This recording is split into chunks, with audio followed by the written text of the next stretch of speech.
Recursos Humanos para Todos, episodio 10.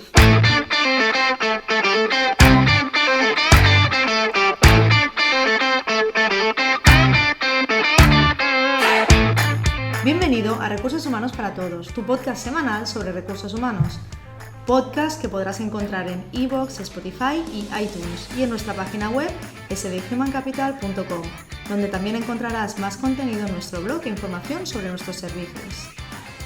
Este podcast está pensado para profesionales de recursos humanos, gerentes o jefes de equipo y podrás encontrar técnicas, consejos, ideas, conceptos y noticias sobre la gestión de personas, eso sí, con un enfoque práctico y aplicable.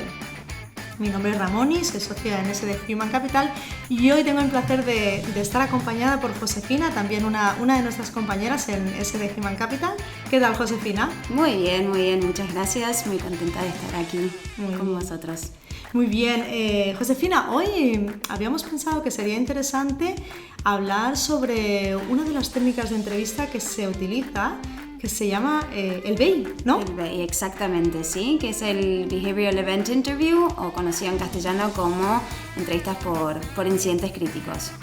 Así que, bueno, no sé si un poco, esto es una herramienta, sí, que viene luego de lo que vendría a ser la entrevista curricular, sí, que es la entrevista más tradicional, que conocemos un poco la trayectoria de la persona, pero aquí esto es un paso más allá.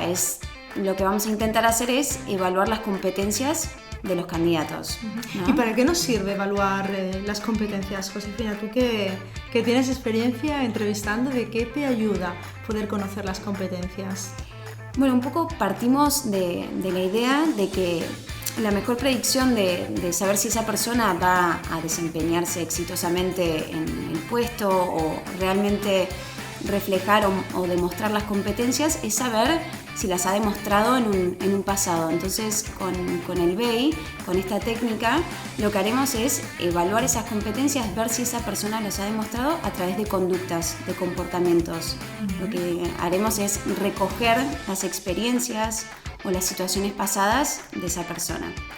¿Y cuándo lo utilizamos? Porque claro, es una técnica complicada, es una técnica que requiere muchísimo tiempo, ¿no? Súper. Y no siempre se dispone ni de ese tiempo ni de esos recursos, ¿no? Entonces, ¿en qué momentos tú crees que es más conveniente utilizar, o para qué posiciones, o para qué nos sirve el BEI? ¿Para qué podemos utilizarlo? Sí, es verdad. Es una herramienta muy costosa y es extensa, porque es una entrevista que puede llegar a durar entre 2 a 3 horas.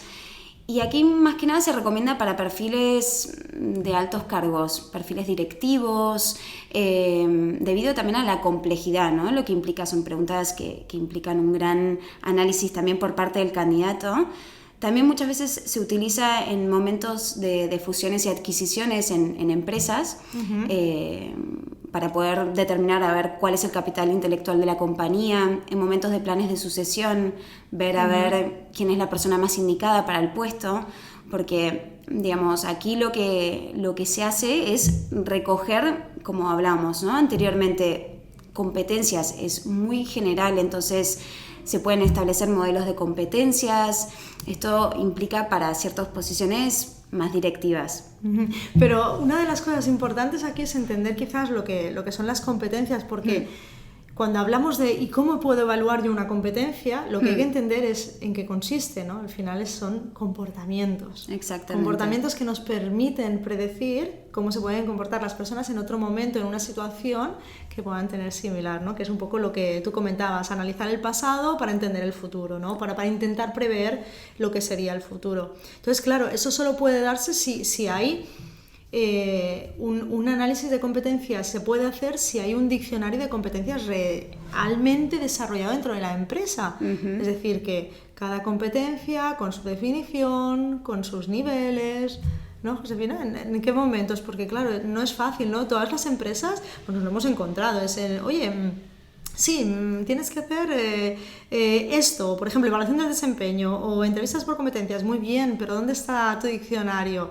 No tienen nada, o tienen algo muy básico, ¿no? Sí, o digamos, si bien hay modelos de competencias, de diccionarios genéricos, es muy importante que esto siempre esté adaptado a la cultura de la compañía, lo que se entiende de trabajo en equipo digamos, pensamiento analítico o visión estratégica no es lo mismo para una compañía que para otra. Y sí, algo que también aquí también implica lo que mencionábamos anteriormente, ¿no?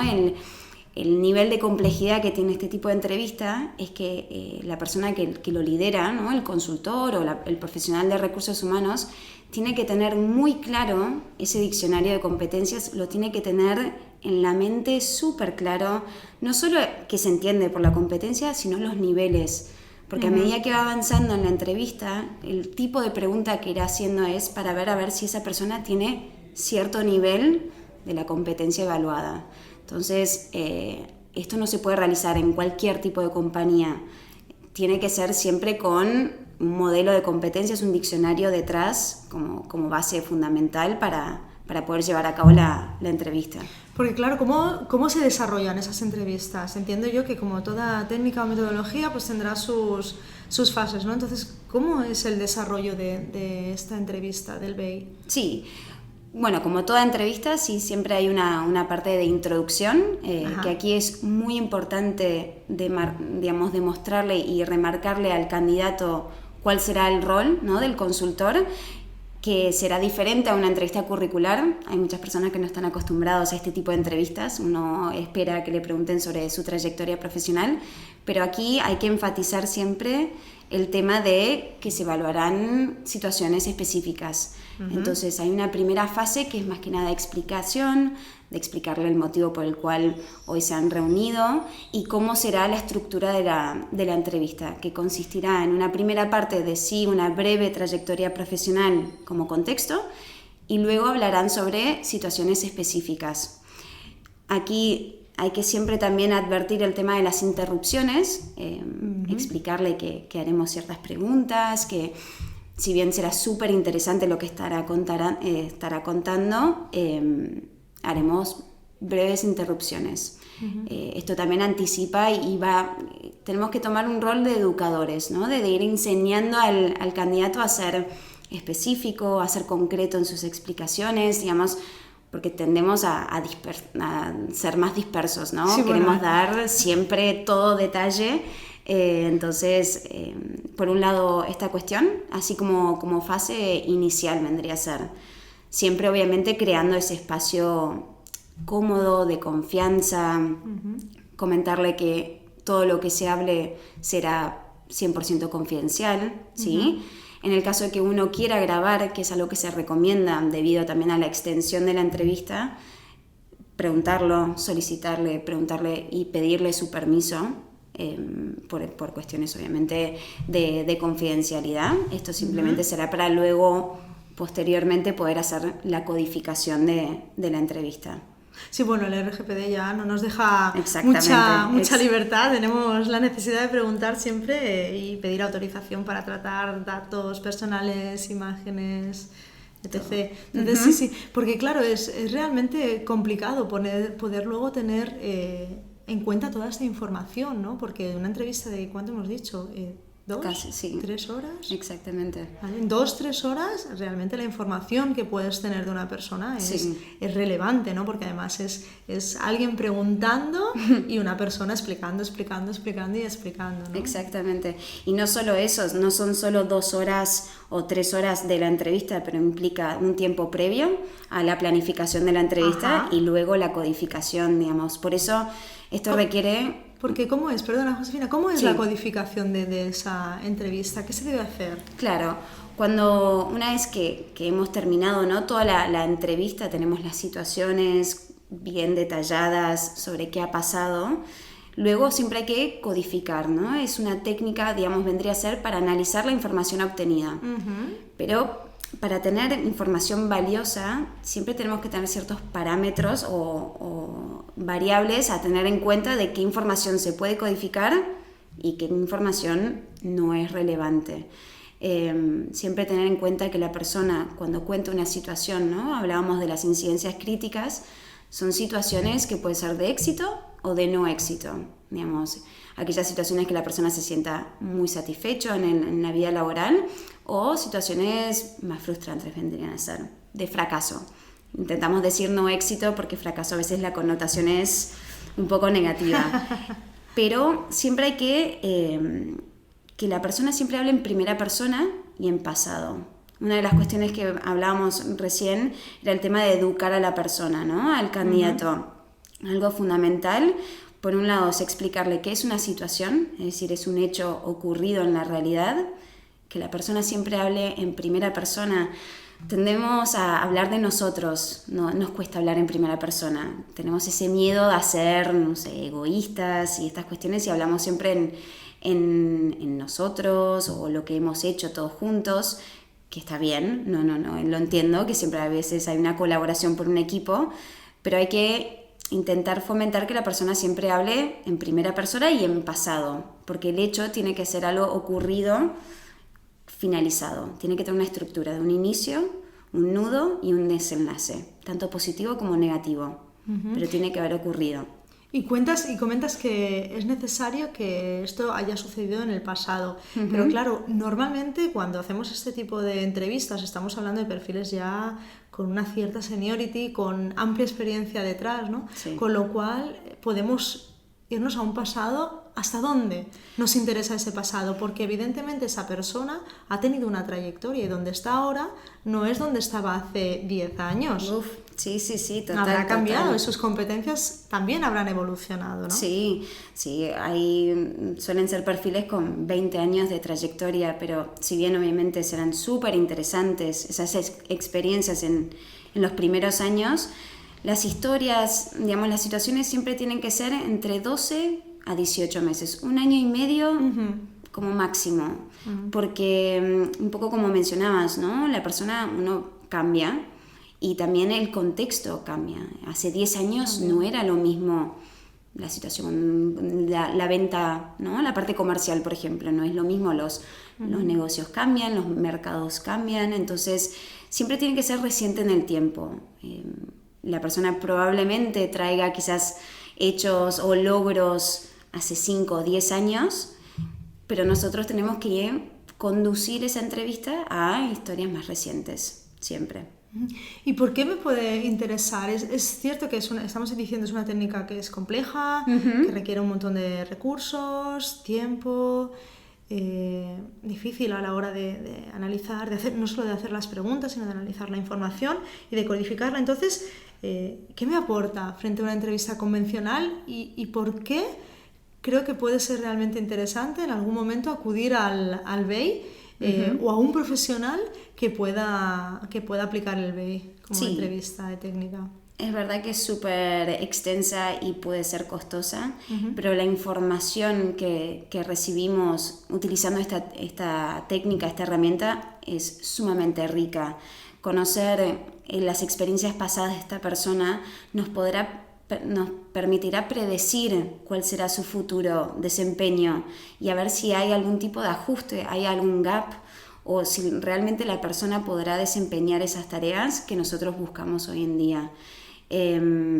Obviamente no tenemos la bola mágica, esto no es 100%, digamos, no es algo que 100% será la persona así, pero digamos, nos dará un gran indicio si realmente esa persona tiene esas competencias o el nivel que requiere y en el caso de que no, poder también detectar cuáles son esos gaps, ¿no? Un poco si hay algo que falta, ¿no? Para poder llegar a ese nivel de competencia que requiere, por lo que podría implicar, por ejemplo, hasta necesidades de formación, digamos. Es una herramienta que luego se puede utilizar no solo en un proceso de selección, un poco mencionábamos anteriormente, en momentos de fusiones y adquisiciones, en planes de sucesiones, un poco indagar a ver si hay alguna necesidad para alguna acción formativa.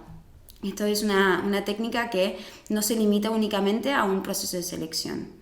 Claro, esto lo que al final nos permite es luego tener un plan de desarrollo muy personalizado, ¿no? Y que nos permitirá hacer a las personas que tenemos dentro de la organización, dentro de nuestro management o dentro de nuestro equipo directivo, unas personas realmente pues capacitadas y con las competencias que nosotros como organización estamos buscando, que también a veces nos encontramos que entramos en una empresa y nos dicen es que no sé si mi equipo directivo está alineado con mis objetivos y está alineado con mi cultura de empresa.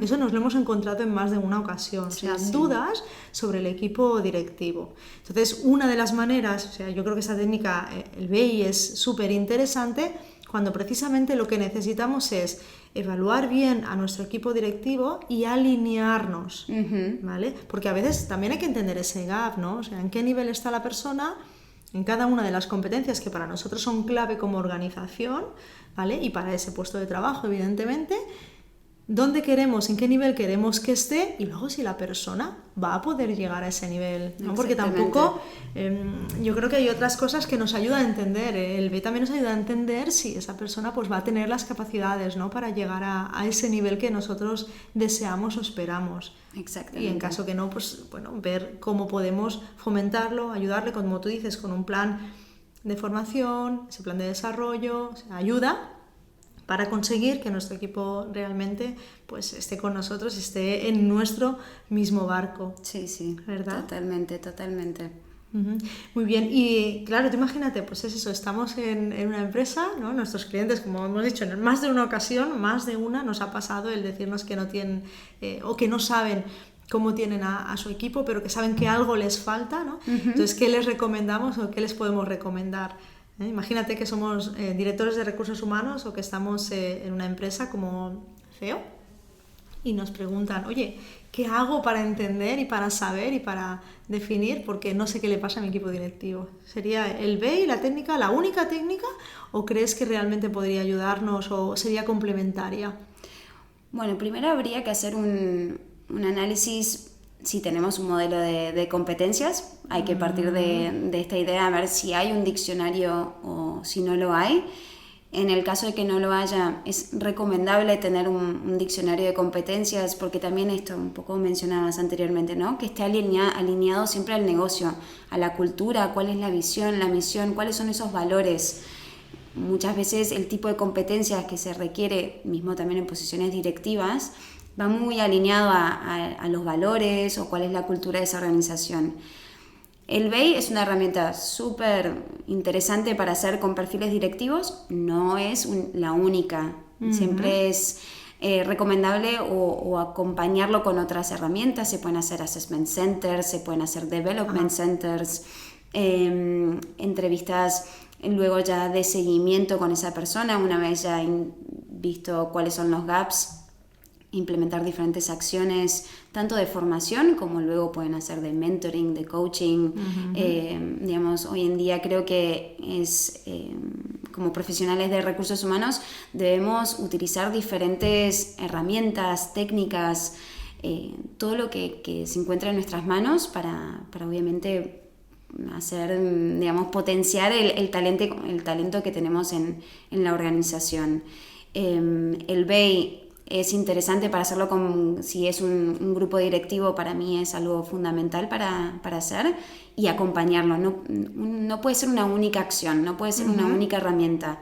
Siempre tiene que estar dentro de un contexto, con otras herramientas, con otras técnicas.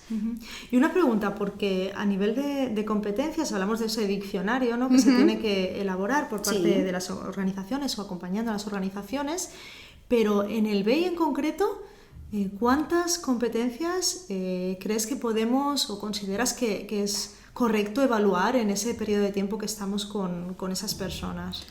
Siempre se intenta hacer 3 o 4 competencias. Aquí en el BEI lo que son preguntas abiertas, ¿no? Preguntamos situaciones de éxito como de no éxito. Se intenta hacer 2 preguntas como de situaciones de satisfacción, ¿no? Y 2 en el que hayan sido no éxito. Entonces, la idea es que, por lo general, el candidato hablará de 4 situaciones muy diferentes que traerá diferentes competencias a la luz, ¿no? Esto, el BEI viene a ser como la pesca con red. No sé si hay algún aficionado aquí de la pesca, pero nosotros lanzamos la pregunta y vamos a ver qué competencias recogemos, ¿no? Pero siempre la idea es entre 3 o 4 competencias, no más, porque ya se hace muy extenso y si tratamos de abarcar más competencias, la información no será tan profunda o con tanto detalle, que es lo que realmente buscamos.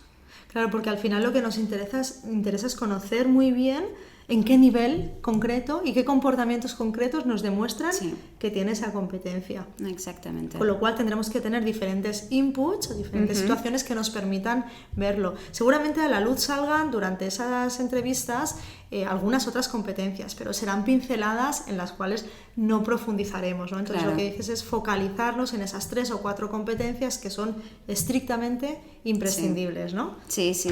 Y ahí viene un poco la labor, ¿no? Como consultores, como profesionales de recursos humanos, controlar también nuestra ansiedad ahí por un lado, ¿no? A veces también somos súper curiosos, las historias que nos cuentan son muy interesantes, pero nosotros también tenemos que saber, como decías, focalizar, llevar la entrevista a donde realmente queremos ir, que es ver cómo actuó, qué hizo, qué pensó, qué sintió. No tanto el hecho de por sí, digamos el hecho o la situación tan específica, sino ver qué fue lo que hizo esa persona, qué pensó, cómo se sintió en ese momento. Y entonces aquí también tenemos que nosotros trabajar obviamente la paciencia. Habrán silencios, como cualquier persona, a veces hay que pensar, la persona se tomará sus minutos para poder pensar la situación, entonces nosotros también tenemos que aprender a controlar y tolerar este tipo de silencios y también, obviamente, llevar con preguntas y llevar al candidato a donde realmente queremos que la entrevista vaya.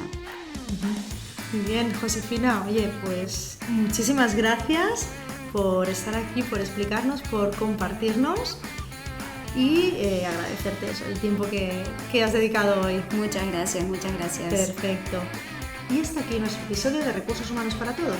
Os invito a que os pongáis en contacto con nosotros, nos deis vuestra opinión y nos sugiráis temas o preguntas concretas. Lo podéis hacer a través del email rrhhparatodos@sdhumancapital.com o a través de la página de contacto en sdhumancapital.com/contacto. Si el contenido de este podcast te gusta, no te olvides de suscribirte, darnos 5 estrellas en iTunes y me gusta en iVoox o Spotify. Igualmente recuerda que puedes encontrar más contenidos, noticias y recursos en nuestra web corporativa sdhumancapital.com.